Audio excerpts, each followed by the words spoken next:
জল খাবো নদী থেকে জল তুলে। দেখো দেখো গাইজ, আমরা গাড়ি থেকে নেমে চট বিছিয়ে টিফিন খেতে বসে গিয়েছি সবাই মিলে। আর আমাদের টিফিনে কি কি আছে বলো তো? আমাদের টিফিনে আছে একটা করে কমলা লেবু, একটা পাউরুটি, ডিম সেদ্ধ আর খেজুর গুড়ের মিষ্টি। এগুলো দিয়ে আমরা টিফিন সেরে নেব। টিফিন সেরে তারপরে আমরা রান্নার জোগাড় যন্ত্র করতে শুরু করে দেব।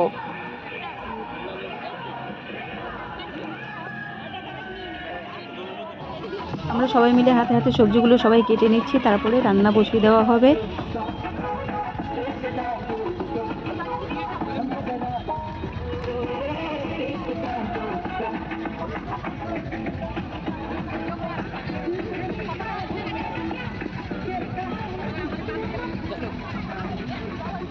পাশে নদী দিয়ে কি সুন্দর জল বয়ে যাচ্ছে। জলটা বেশি নেই, খুব অল্প জল আছে, তবুও জলটা কিন্তু খুব সুন্দর, একদম চকচকে আয়নার মতো। দেখে মনে হচ্ছে একটু ডুব দিয়ে আসি, কিন্তু যে ঠান্ডা জল দরকার নেই বাবা, না চান করাই ভালো।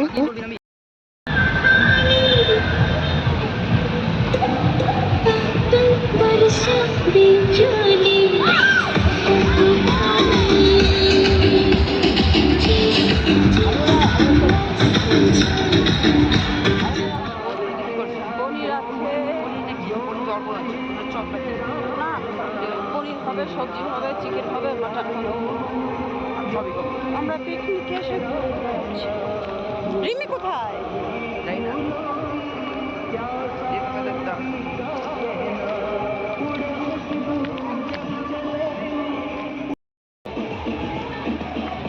পিকনিকে এসে আমরা একটু ঘুরে বেড়াচ্ছি নদীর পাশ দিয়ে। আর বরমশাই তো রান্নাতে ব্যস্ত হয়ে গেছে, আমি আমার মেয়ে সবাই মিলে আমরা ঘুরে বেড়াচ্ছি।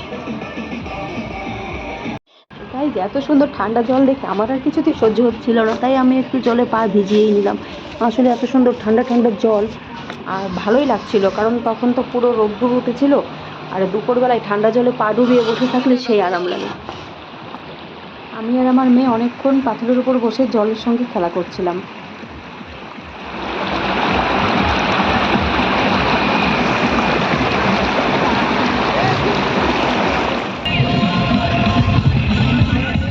দেখো দেখো গাইজ, এখানে রান্না হচ্ছে। আগে তো একটা পনির দিয়ে সবজি হয়ে গেছে, আর এখন হচ্ছে চিকেন। চিকেনটা শেষ হয়ে গেলেই হবে।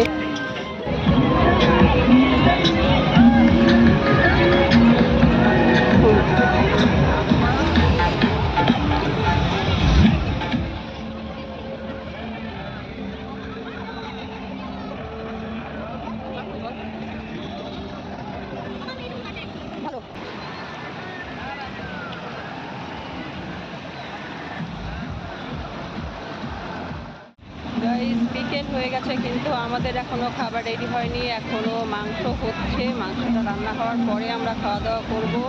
তো ততক্ষণ একটু ঘুরে বেড়াই। আর দেখতে পাচ্ছ বেশ ছাওয়া ছাওয়া পড়ে গেছে, আর একটু পরেই সন্ধ্যা হয়ে যাবে। হ্যাঁ হ্যাঁ, ওইখানে বস না, ওইখানে নিচের জল দিয়ে ধো, ওটা নিচের জল দিয়ে ধো, বস বস।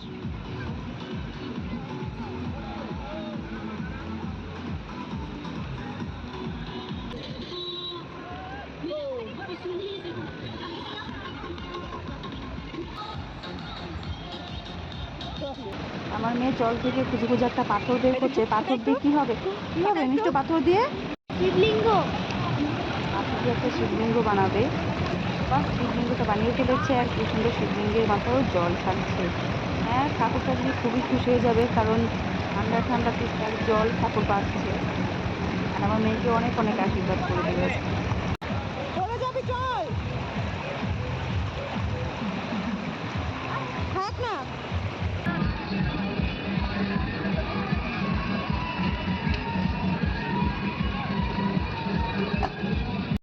হ্যালো গাইজ, আমাদের পিকনিক এখন শেষ হয়ে গেছে। আমরা এখন বাড়ি থেকে রওনা দিচ্ছি।